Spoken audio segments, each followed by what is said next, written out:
উত্তরবঙ্গের নকশালবাড়ি থেকে এসআইআরে যাদের নাম বাদ গিয়েছে তাদের জন্য ক্যাম্প করা হবে বলে জানান মুখ্যমন্ত্রী। এছাড়াও তাদের বিনা পয়সায় আইনজীবী দেওয়া হবে বলে ঘোষণা করেন। এছাড়াও তিনি বিজেপি বা নির্বাচন কমিশনের বিরুদ্ধে একাধিক অভিযোগে সরব হন।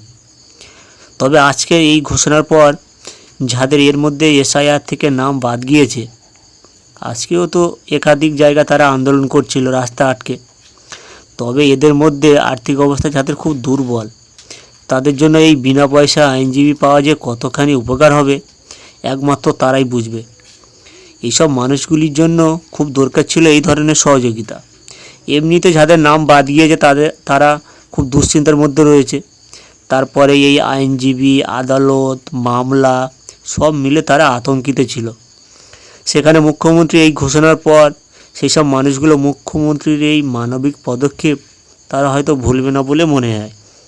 আর এটি তাদের জন্য খুব দরকারও ছিল।